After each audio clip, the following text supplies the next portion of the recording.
उत्तराखंड के रुद्रपुर में कुछ हथियारबंद बदमाशों ने एक प्रॉपर्टी डीलर के घर में घुसकर उस पर हमला कर दिया। हमले की ये पूरी घटना घर के अंदर लगे सीसीटीवी कैमरे में रिकॉर्ड हो गई, जिसमें दिखा कि प्रॉपर्टी डीलर अपनी लाइसेंसी पिस्तौल हाथ में लेकर एक गार्ड के साथ गेट पर खड़ा था।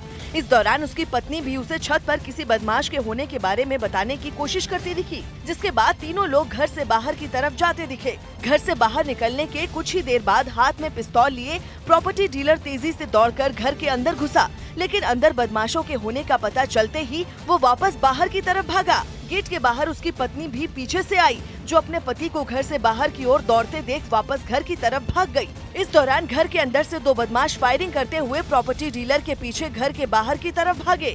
दावा किया जा रहा है कि बदमाशों की फायरिंग में प्रॉपर्टी डीलर बुरी तरह से घायल हो गया। वो प्रॉपर्टी डीलर का काम करते हैं तथा उन पर 2 गोलियां लगी हैं तथा अब खतरे से बाहर है। उनका ऑपरेशन सक्सेस हो गया।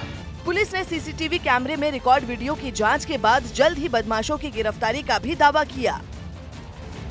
पंजाब के लुधियाना में सिलेंडर फटने के बाद एक इमारत भर-भराकर नीचे गिर गई। जिस वक्त ये हादसा हुआ, इमारत में फंसे लोग बाहर निकल आए थे, जिससे उनकी जान बच गई। सिलेंडर दूसरी मंजिल पर फटा था और वहां से आग की तेज लपटें उठ रही थी। आग नीचे बने एक गोदाम तक भी पहुंच गई थी, जिस पर फायर ब्रिगेड के लोग काबू पाने की कोशिश कर रहे थे। खतरे को देखते हुए आसपास की इमारतों से भी लोग बाहर निकल आए थे। आग इतनी भयानक थी कि कुछ ही देर में इमारत नीचे गिर गई। इससे साथ में बने एक मकान को भी काफी नुकसान पहुंचा। पुलिस ने मिट्टी के मलबे को हटाने के लिए खुदाई करने वाली मशीन की मदद ली। यही नहीं, इलाके के लोगों को भी वहाँ से दूर रहने की चेतावनी दी।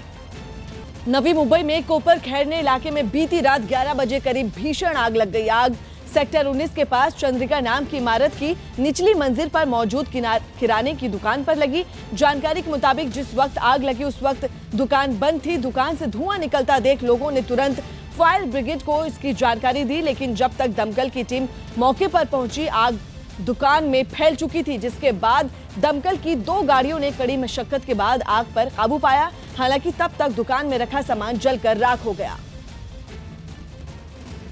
रक्षा मंत्री निर्मला सीतारमण पर दिए राहुल गांधी के बयान पर महिला आयोग ने उन्हें नोटिस भेज दिया है। जयपुर की रैली में राहुल गांधी ने पीएम पर रक्षा मंत्री के पीछे छिपने का आरोप लगाया था। लिहाजा महिला आयोग ने राहुल गांधी के बयान को महिलाओं के अपमान से जोड़ते हुए उन्हें नोटिस भेज दिया। He is trying to, talk low about women, and that to a defense minister. He need to respect women first thing, and if a leader doesn't respect, who will respect then?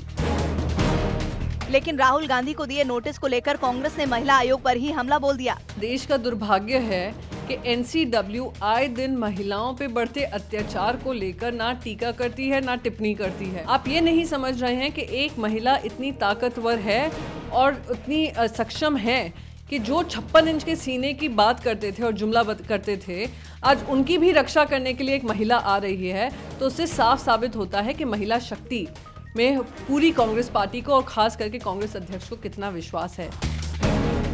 रक्षा मंत्री पर दिए गए बयान को लेकर BJP भी राहुल गांधी को घेरने में पीछे नहीं रही। जो महिला सशक्तिकरण की बात करते हैं वो केवल बेईमानी है, क्योंकि इनके यहाँ एक परिवार के सशक्तिकरण के अलावा कोई महिला का सशक्तिकरण नहीं हुआ। वहीं राज्यसभा में कांग्रेस के नेता आनंद शर्मा ने भी राहुल के बचाव में सरकार पर पलटवार किया। राजनीतिक संवाद का स्तर राहुल गांधी जी ने नहीं गिराया। वास्तविकता ये है कि प्रधानमंत्री रक्षा मंत्री को एक ढाल की तरह से इस्तेमाल कर रहे हैं।